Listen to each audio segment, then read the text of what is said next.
Jeff Crouere, by the way, is also a columnist and the author of the book America's Last Chance. If you go into my show notes today, my friends, at realnewstalk.com, there it is, you can actually click on that link and order Jeff's book right on Amazon, America's Last Chance. So let me ask you, E.J. Kimball, if President Trump gets embroiled in more of these calls for impeachment, what does that do by taking attention away from Iran? Because it will take the administration who's focused on Iran, and they will have to deal with hearings on impeachment in the House and those types of things. How dangerous a road is this?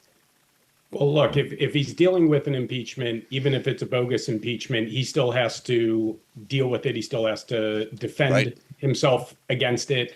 And so that will drain resources away from more pressing issues for the country, domestically and internationally. However, I will say that President Trump has shown that he can walk and chew gum at the same time. So as much as he will have to be focused on that, and of course the media will be primarily focused on that, it will still he will still have the necessity to defend our country from threats, foreign and domestic. So he will still continue with that effort. And quite frankly, in some ways, the media may stop focusing on it, which gives them a little more leverage to get the job done and to press some of our allies in the region to actually start putting up to defeat this regime in Tehran. So, I mean, it will drain some resources, but it's not as if Secretary Hegstaff or Secretary Rubio are not going to continue doing their job and the generals continuing to do their jobs. You know, the president will have a capable team who will be able to manage all of this, but it will certainly be a distraction to some degree. Now, the DSA candidates have been calling for the abandonment of Israel if they get elected to Capitol Hill. In other words, America is going to abandon Israel, no more aid for Israel, no more military assistance for Israel. Do you think there's concern in Jerusalem for that or not really?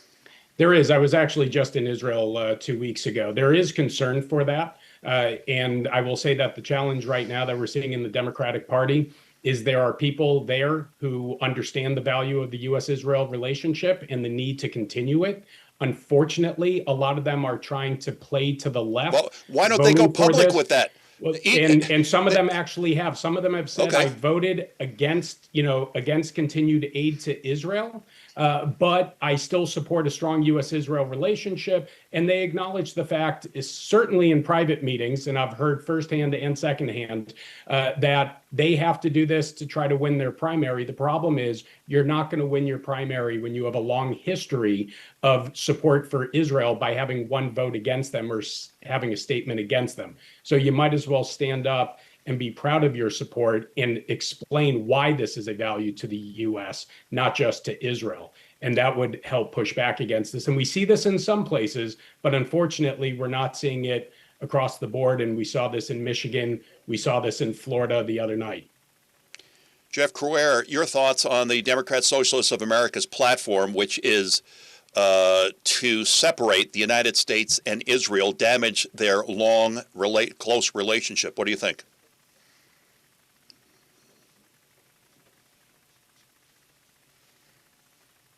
Medicare for all? Yeah.